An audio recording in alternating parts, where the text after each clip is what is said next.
এখানে 9 নম্বর প্রশ্নে বলা আছে সমকোণী ত্রিভুজের সূক্ষ্মকোণ দ্বয়ের পার্থক্য 6 ডিগ্রি হলে ক্ষুদ্রতম কোণের মান কত ডিগ্রি।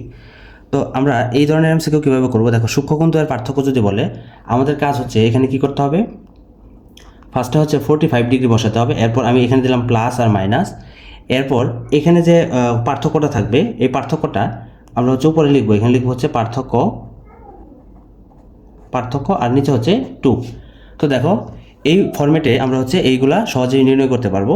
তো এরকম যদি সমকোণের সূক্ষ্মকোণ দ্বয়ের পার্থক্য দেওয়া থাকে সেক্ষেত্রে আমরা হচ্ছে এই ফর্মুলায় ক্ষুদ্রতম কোণ বা বৃহত্তম কোণ যে কোনো একটা বের করতে পারবো।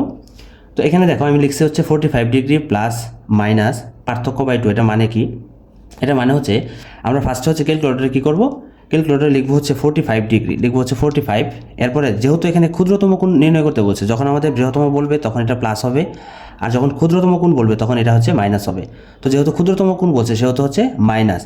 এরপর কী করতে হবে, পার্থক্য বাই 2, তাহলে পার্থক্য বসাইতে হবে। পার্থক্য কত, পার্থক্য হচ্ছে 6, তাহলে আমরা লিখবো পার্থক্য 6 ভাগ 2, এখানে 2 দিয়ে দেবো। দেখো ফার্স্ট হচ্ছে 45 লিখছি, তারপরে মাইনাস কেন দিলাম, এখানে প্লাস মাইনাস তো দুইটাই আছে, তো মাইনাস কেন দিলাম, এখানে যখন হচ্ছে ক্ষুদ্রতম বলবে তখন আমাদের মাইনাস ব্যবহার করতে হবে, আর এখানে যদি বৃহত্তম কোণ বের করতে বলে তাহলে প্লাস ব্যবহার করতে হবে। তো যেহেতু ক্ষুদ্রতম বলছে সেক্ষেত্রে এখানে মাইনাস ব্যবহার করলাম।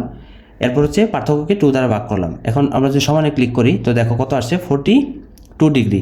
তো 42 কোথায় আছে, দেখো 42 হচ্ছে এই যে খ নাম্বার অপশনে, এই যে খ নাম্বার অপশন কিন্তু এখানে সঠিক হিসাবে দেওয়া আছে। তো এটার উত্তর হচ্ছে খ নাম্বার।